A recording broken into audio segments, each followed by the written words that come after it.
Salut, j'espère que tu vas bien. Moi, c'est Salim. J'accompagne les thérapeutes à développer leur activité sans jamais, au grand jamais, se vendre ou se transformer en quelqu'un d'autre. Donc, aujourd'hui, le sujet de la vidéo, je pense, va t'intéresser.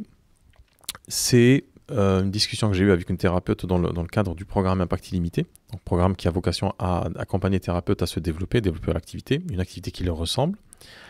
La question qu'on se pose, c'est euh, j'ai peur que mon discours soit trop perché. Alors, c'est des choses que j'entends très souvent quand je discute avec les thérapeutes. Alors, c'est des discussions qui sont assez directes et parfois très perchées, entre guillemets. Et c'est une réflexion qui revient très souvent. Donc, c'est pour ça que je voulais revenir dessus dans cette vidéo. Euh, Beaucoup de thérapeutes ont du mal à communiquer, à parler aux autres.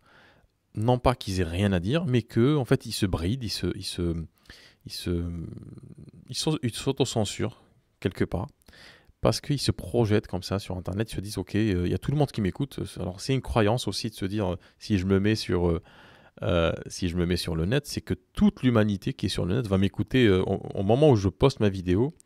J'ai comme ça des millions de personnes qui n'attendent que ça, d'ailleurs, qui font rien. Euh, voilà. Ils ont même des alertes Google, alertes machin. Dès que je poste, hop, ils vont tous aller regarder et ils vont juger ce que je vais dire. Alors c'est une croyance, hein, c'est quelque chose qui n'est pas vrai.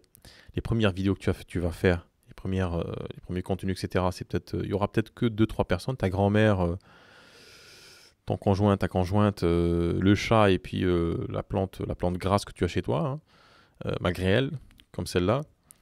Donc n'aie pas, n'aie pas peur de dire ce que tu as envie de dire. Ça, c'est la première chose. La deuxième, c'est pourquoi on parle de percher, entre guillemets. C'est un terme qui est assez évocateur pour moi parce que euh, quand on est thérapeute, on a bien entendu des outils thérapeutiques, des process qui permettent d'aider nos consultants à changer leur réalité, changer leur état, accéder à un état différent, à atteindre leurs objectifs. Donc on a bien entendu tous les outils thérapeutiques. Il y a quelque chose qui au-delà est un peu plus élevé, un peu plus perché que tout ça. C'est notre personnalité, c'est notre vie, notre expérience. Et puis très souvent, les thérapeutes, en fait, il y a une distorsion, un décalage, un delta entre ce qu'ils montrent d'eux-mêmes sur Internet et publiquement, et puis ce qu'ils sentent réellement. Et très souvent, quand on fait ce boulot de thérapeute, ce métier de thérapeute, c'est que on a cheminé, on a vraiment bourlingué intérieurement pour arriver en fait à cet état-là. Et très souvent, c'est comme un esclave qui voit voilà, c'est on va dire l'esclave, comme dirait Malcolm X, paix à son âme, l'esclave de maison et l'esclave des champs. C'est l'esclave des champs, quand il trouve une faille, une brèche, il se taille, il se barre, il court et il passe sa vie à courir. Alors c'est une métaphore, hein, et physiquement aussi, il court, il se barre, hein, parce qu'il sait ce que c'est que qu'on ait le prix de la servitude. Donc quand on devient thérapeute, c'est qu'on est toujours en train de courir, fuir quelque chose, un asservissement, un mal-être, un déséquilibre. C'est quelque chose qu'on ne veut plus vivre, que ce soit au niveau professionnel ou au niveau personnel. Donc si on est arrivé à ce métier-là, c'est qu'on s'est libéré de quelque chose. Et le postulat de ce métier, c'est d'aider les autres. Le paradigme, c'est d'aider, d'accompagner les autres à se libérer de quelque chose. Une douleur physique, une douleur morale, une douleur émotionnelle, un schéma répétitif, etc., etc., un traumatisme, etc., etc. Donc, si tu veux, on a dans notre vie cette réflexion qui est assez profonde sur l'idée de la libération de soi, de l'émancipation intérieure, de ce qu'on appelle le développement personnel, le fait de se développer, d'être une meilleure version de soi-même, quoique j'aime pas trop cette appellation, elle est un peu trop américaine à mon goût. Euh, Disons que voilà, une bonne personne, une meilleure personne tous les jours. Et du coup, quand on arrive sur Internet, quand on commence à développer son activité, on se dit, OK, il faut que je me montre quand même, hein. Je me montre pas trop, il faudrait que je commence à me montrer. Qu'est-ce qu'on fait? On saute en censure parce qu'on se dit, ce chemin-là, il est tellement personnel, tellement avec une expression tellement, tellement différente de ce que je peux dire sur Internet, parce qu'on pense que si je fais ça, je vais pas me développer, je vais paraître comme quelqu'un de marginal, de perché, de pas sérieux. Du coup, on se bride. Et c'est très souvent, en fait, quand les thérapeutes ils me parlent de leur. Dans le cadre justement de l'accompagnement, impact illimité, quand ils me parlent de certaines choses, ils me disent oui, Alors, ils prennent toujours des précautions, hein. Euh, ok, je vais te dire ça, mais bon, c'est un peu perché. On me dit souvent ça. Et moi, ça me fait rire parce que il faut être perché. Il faut être perché. On l'est perché d'ailleurs, de toute façon. Pas au sens de. Alors, ils le disent. Je vais pas sembler. Ce que je vais dire va sembler perché, dans le sens, c'est-à-dire ça va sembler un peu fou. Perché, moi, je le prends de manière un peu différente. Perché, ça veut dire à la hauteur. On est comme un oiseau qui est perché. Ça veut dire on a de la hauteur. Et c'est ce qu'on est généralement quand on est thérapeute. C'est ce qu'on est censé être. On a pris de la hauteur sur énormément de problématiques, les siennes, les miennes, j'allais dire, les miennes, du coup, lapsus révélateur, donc les miennes, celles que je vis personnellement, donc je prends de la hauteur dessus, toi aussi tu prends de la hauteur dessus, quel que soit le moyen que tu vas utiliser, le but c'est de prendre de la hauteur sur sa réalité pour arriver à une autre réalité. Et donc en tant que thérapeute, tu vas prendre de la hauteur sur ta propre réalité, ça tu l'as fait avant d'être thérapeute, tu as fait ta thérapie, tu as fait ton cheminement, et que maintenant, le but, c'est de me permettre aux autres, justement, de prendre la hauteur sur leur réalité. Et l'enjeu, si tu veux développer ton activité, tu n'as pas besoin de devenir quelqu'un d'autre. Si tu es perché, comme tu dis, ben reste perché. Il y a aucun intérêt à descendre.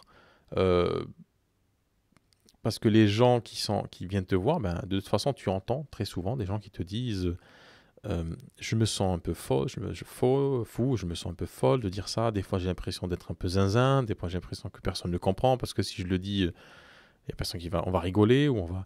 Donc, les gens sont perchés. Tout le monde est perché en vrai. C'est juste que tous, collectivement et individuellement, on s'autocensure parce que c'est l'éducation. On n'ose pas dire certains mots. Et il y a un mot que m'a dit d'ailleurs un thérapeute il y a 2 jours. Il m'a parlé de thérapie sauvage. Je ne connaissais pas ce terme, thérapie sauvage.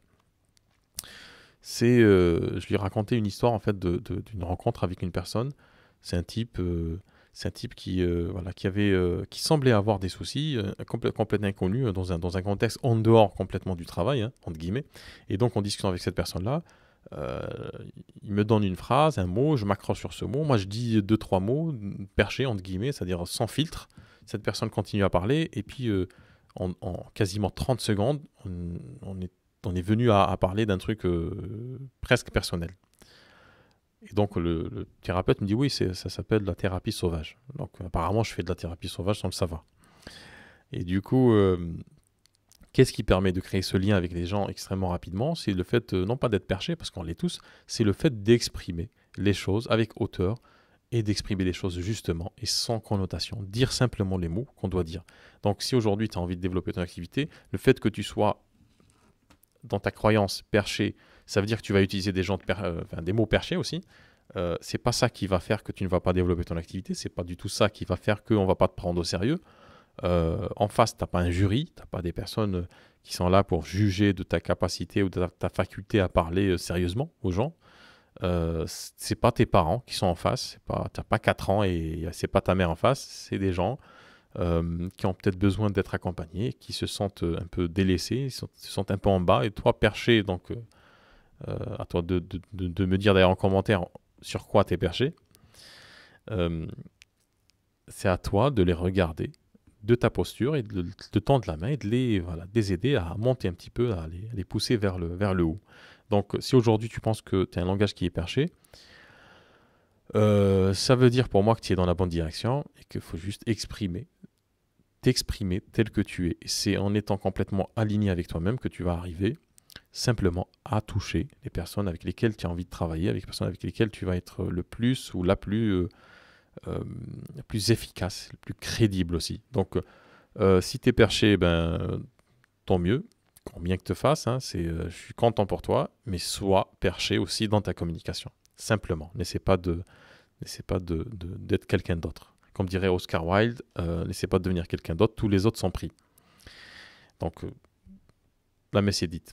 Si tu as des questions sur cette question, sur ce sujet, si d'ailleurs tu penses que tu es perché et que tu n'oses pas dire certaines choses, bah, tu peux me les dire d'ailleurs en dessous de cette vidéo-là, de me dire ce que tu en penses, est-ce que ça t'a empêché de manière générale d'être qui tu es, et puis aussi de te développer, c'est quelque chose peut-être que est-ce que tu t'auto-censures par exemple quand tu écris sur Internet, sur Facebook, quand tu fais de la vidéo, ou peut-être que ça te censure complètement, c'est-à-dire tu n'es pas sur Internet, tu Tu ne produis aucun contenu parce que tu as peur justement que les gens perçoivent de toi cette facette. Donc tu me dis tout ça en commentaire. Si tu regardes sur YouTube, je t'invite gentiment à t'abonner à cette chaîne, hein, à cliquer sur la petite cloche pour recevoir tous les nouveaux conseils que je te donnerai et je te donne pour développer ton activité. Et puis, je te dis à très très bientôt.